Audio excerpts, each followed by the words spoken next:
Hello दोस्तों, नमस्कार। स्वागत है आप सभी का आपके अपने YouTube चैनल पे। मैं आपकी होस्ट डॉक्टर सीमा तिवारी एक बार फिर लेके आ गई हूँ ओल्ड क्वेश्चन पेपर से संबंधित महत्वपूर्ण वीडियो।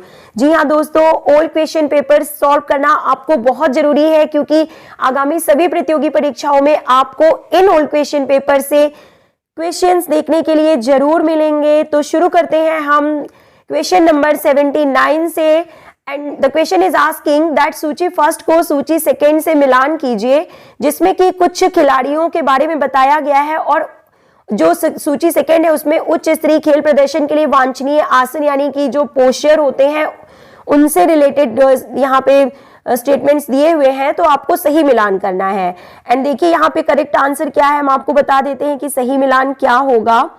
तो option number C is correct here. Option number C is correct here. It means sprinters का संबंध जो है वो क्या होगा, एंटीरियर पेल्विक टिल्ट और प्रोट्रूडिंग बटक से इनका संबंध है, यानी कि ये पोस्चर्स इनसे रिलेटेड हैं।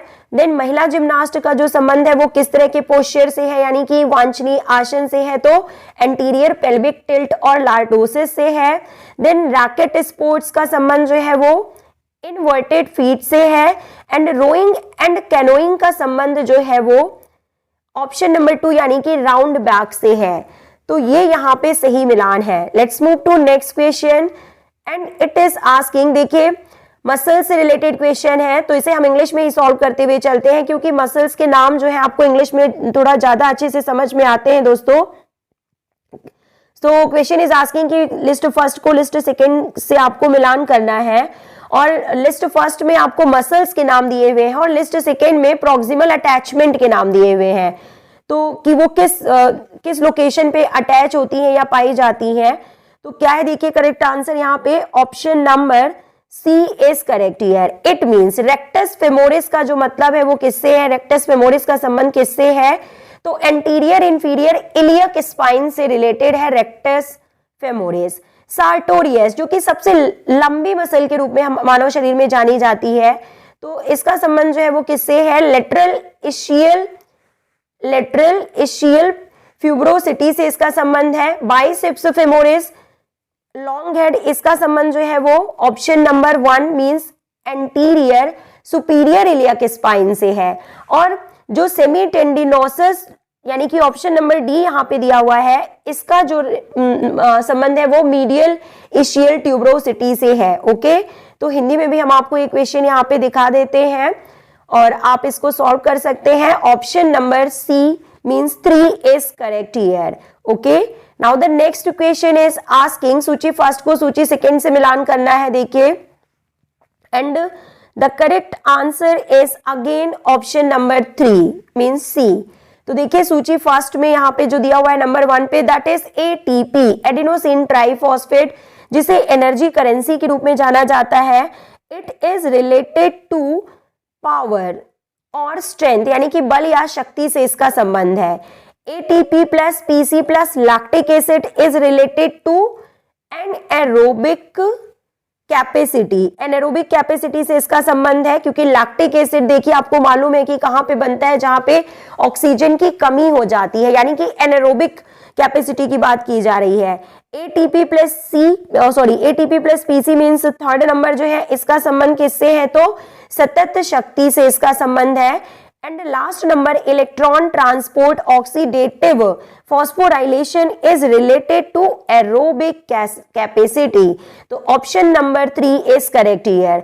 तो दोस्तों बहुत ही इंपॉर्टेंट क्वेश्चन की सीरीज है, इसे आप पूरा लास्ट तक जरूर देखिएगा क्योंकि ऐसे ही क्वेश्चंस आजकल DSSB KVS और जो आगामी यूपी टीजीटी की परीक्षा होने वाली है उसमें भी आपको देखने के लिए ये क्वेश्चंस जरूर मिलेंगे। So let's move to next question now. Again सूची फर्स्ट को सूची सेकेंड से मिलान करना है, यहाँ पे कुछ जो ड्रग्स दिए हुए हैं उनको मैच करना है। तो option number D is correct here. It means metenolone is related to beta 2 agonist, यानी कि मेटेनोलॉन जो है वो एक प्रकार का बीटा 2 एगोनिस्ट में आता है। Sorry, option number 3 is correct here. Metenolone जो है वो एनाबोलिक एजेंट में शामिल किया जाता है। So sorry friends, metenolone is related to anabolic steroids और agent. Then number 2 chorionic gonadotropin is related to peptide hormone. देखिए गोनेडोट्रोपिन जो है एक प्रकार का हार्मोन है जो कि पेप्टाइड हार्मोन है। देन सॉल्ब्यूटामॉल जो है it is related to beta 2 agonist and desmopressin का संबंध जो है वो डाईयूरेटिक्स से है। तो ये यहाँ पे सही मिलान है, option number 4 is correct here. Now the next question is asking, देखिए ये भी बहुत ही अच्छा क्वेश्चन है, फेडरेशंस के जो एस्टेब्लिशमेंट ईयर है उनसे रिलेटेड क्वेश्चन तो हर एग्जाम में पूछा ही पूछा जाता है। तो FIVA यानी कि वॉलीबॉल के फेडरेशन की बात यहाँ पे की जा रही है, फेडरेशन ऑफ वॉलीबॉल एसोसिएशन। तो इट वाज एस्टेब्लिश्ड इन 1947। आप सभी को पता है कि इसकी स्थापना, फीवा की स्थापना 1947 में की गई थी। नाउ फीवा मींस बास्केटबॉल का जो फेडरेशन है, इंटरनेशनल फेडरेशन ऑफ बास्केटबॉल, तो ये एस्टेब्लिश किया गया था 1932 में। ISSF was established in 1907, okay, and ITTF यानी कि टेबल टेनिस की स्थापना कब की गई थी, तो 1926 इज करेक्ट आंसर। तो according to this option number 1 is correct here, okay. This is very important question दोस्तों। Now let's move to next question. और देखिए यहाँ पे दिया हुआ है IOC women and sport award 2017 और उनके विनर कौन थे, इससे रिलेटेड क्वेश्चन यहाँ पे पूछा गया है, ओके। तो देखिए क्या है correct answer, option number 3 is correct here. Means विश्व ट्रॉफी विजेता, मींस वर्ल्ड ट्रॉफी विनर जो 2017 में थे वो कौन थी, तो option number 3 is correct here, mrs Birgitta Kervinen is correct answer. Then Asia cup को जीतने वाला कौन था, तो जापान महिला tennis federation is correct answer, option number 1। Then next one is asking Africa, तो option number 2 is correct here. Miss यहाँ पे miss Laide Ane is correct answer and Europe miss Andoula Vasiliou is correct answer, तो option number 4 is correct here. तो ये सही मिलान है दोस्तों। मूव करते हैं हम नेक्स्ट क्वेश्चन की ओर। और इस क्वेश्चन में देखिए पूछा जा रहा है कि अगेन मैच द फॉलोइंग से रिलेटेड क्वेश्चन है। तो देखिए फर्स्ट में बात की गई है अध्यापन पेशा अवसर का संबंध किससे होगा, तो option number 3 is correct here. अपनाई गई शारीरिक शिक्षा, पेशा अवसर यानी कि जो बिजनेस के जो यहाँ पे ऑक्यूपेशन के बारे में बात की गई है, कोचिंग पेशा अवसर की बात, टीचिंग सॉरी, यहाँ पे अध्यापन पेशा अवसर का मतलब है टीचिंग से संबंधित, टीचिंग से रिलेटेड जो बिजनेस होते हैं ऑक्यूपेशंस, तो अपनाई गई शारीरिक शिक्षा होगा। कोचिंग पेशा अवसर का मतलब क्या होगा, तो वाणिज्यिक से इसका संबंध है। देन फिटनेस और स्वास्थ्य से संबंधित पेशा अवसर किसमें शामिल किए जाएंगे, तो हेल्थ क्लब से इसका संबंध है। और खेलकूद प्रबंधन पेशा अवसर जो है वो एथलेटिक प्रशासन से संबंधित है, तो option number A is correct here. Next question is asking that again match the following से रिलेटेड क्वेश्चन है, बहुत ही महत्वपूर्ण क्वेश्चंस लगातार आपको सीरीज में देखने के लिए मिल रहे हैं। और देखिए इसमें बोला गया है संकल्पनात्मक कौशल इज रिलेटेड टू, तो option number 3 is correct here. नवोन्मेषी विचारों को जन्म देने की तकनीक को संकल्पनात्मक कौशल के रूप में जानते हैं। मानव कौशल का संबंध जो है वो किससे है, तो option number 2 is correct, option number 4 is correct here. मनुष्यों के साथ निपटने के उत्कृष्ट तरीके, प्रदर्शन का संबंध क्या किससे होगा, तो किसी कला, कार्यवाही या कौशल का व्यवहारिक प्रदर्शन तथा स्पष्टीकरण। देन अधिकार क्षेत्र का संबंध जो है वो किससे होगा, तो उद्देश्यों, लक्ष्यों और प्रचालन के क्षेत्र की दृष्टि से किसी संगठन की सीमाएं। तो according to this match the following, option number D यहाँ पे सही होगा। देखिए हम आपको बता देते हैं और आप एक बार फिर से इसका स्क्रीनशॉट लेके सही मिलान कर सकते हैं, option number D is correct here. Now the next question is asking, बहुत इंपॉर्टेंट क्वेश्चन है, देखिए and the correct answer, point biserial correlation का संबंध जो है वो किससे होगा, ऑप्शन नंबर यहाँ पे 3 इज करेक्ट हियर। देन विभेद सूचकांक के लिए जो फॉर्मूला होता है वो क्या होता है, तो option number 4 is correct here. Kuder Richardson method का संबंध जो है वो किससे होगा, तो option number 1 is correct here. And Spearman Brown भविष्योक्ति सूत्र का संबंध 2 से है। तो ये यहाँ पे सही फॉर्मूला है इन सभी को कैलकुलेट करने के लिए। Now the next equation is asking that सूची फर्स्ट को सूची सेकंड से आपको यहाँ पे मिलान करना है।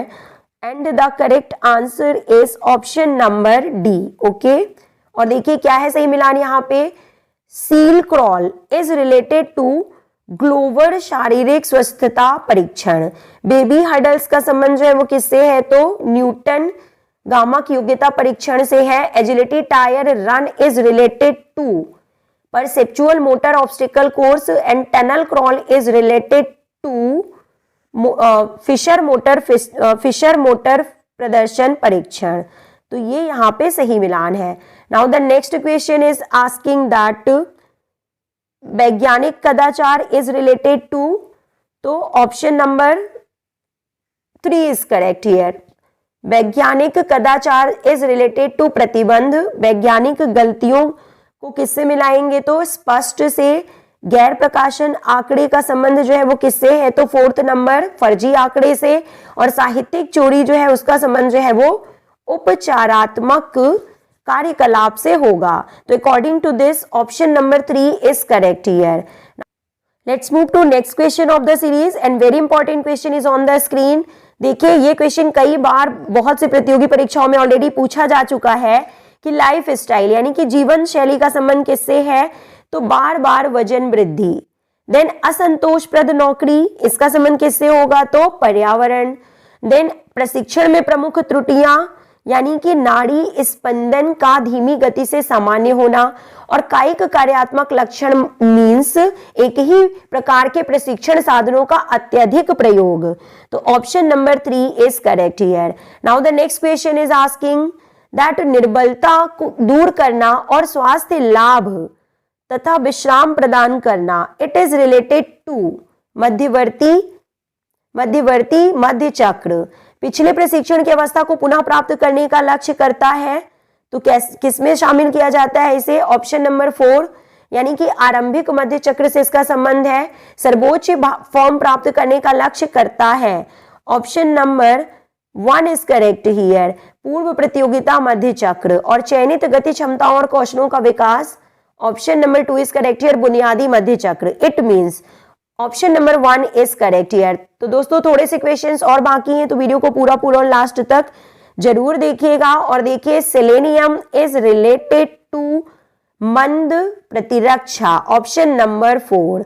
Then calcium is related to कलाई या कूल्हा टूटना। Then sulphur is related to अवरुद्ध विकास। And iodine is related to goitre means घेंगा। तो क्या है करेक्ट आंसर यहाँ पे, option number 2 is correct here. Now the next question is asking खसरा इज रिलेटेड टू, इसका जो इंक्यूबेशन पीरियड होता है वो कितना होता है। देखिए संचारी रोगों को उनके उस्मायन अवधि से मिलाना है यहाँ पे। देखिए means match the following communicable diseases with their incubation period की बात यहाँ पे की गई है कि कम्युनिकेबल डिसीजेस को इंक्यूबेशन पीरियड से मैच करना है। और देखिए जो यहाँ पे मीजल्स यानी कि खसरा है उसका जो सही मिलान है वो क्या होगा, तो 10 to 14 days is correct answer. Influenza के लिए क्या होगा, 1.5 to 3 डेज होगा। डिप्थीरिया के लिए 2 से 6 दिन होगा। और हेपेटाइटिस बी के लिए 30 से 180 दिन का होता है इंक्यूबेशन पीरियड। तो this is correct answer and according two options option number D is correct here, यानी कि option number 4 is correct here. Okay, now the next question is asking पाठ्यक्रम रूपात्मकता का संबंध किससे होगा। देखिए पाठ्यक्रम रूपात्मकता इज रिलेटेड टू लक्ष्य और उद्देश्य हासिल करने के साधन और विधि के रूप में जाने जाते हैं। देन प्रामाणिक मूल्यांकन छात्रों को उपयुक्त संदर्भ में आवश्यक प्रदर्शन गुणों का प्रदर्शन करने हेतु अनुमति। कौशल और वीरता मतलब होगा विभिन्न खेलों और शारीरिक गतिविधियों का कौशल अर्जित करने तथा मापनीय प्रदर्शन निपुणता दर्शाने के लिए प्रशिक्षणाधीन पेशेवर। देन वैकल्पिक अधिगम इज रिलेटेड टू लोचदार परिस्थितियां जिसमें अस्थायी कार्यक्रम और प्रणाली शामिल है। ओके, तो क्या होगा सही मिलान? देखिए यहाँ पे option number A is correct here. Now the next question, एक पैराग्राफ देखिए यहाँ पे दिया हुआ है और उससे रिलेटेड कुछ क्वेश्चंस पूछे गए हैं। हम आपको सिर्फ क्वेश्चंस और उनका आंसर पढ़ के यहाँ पे बता देते हैं।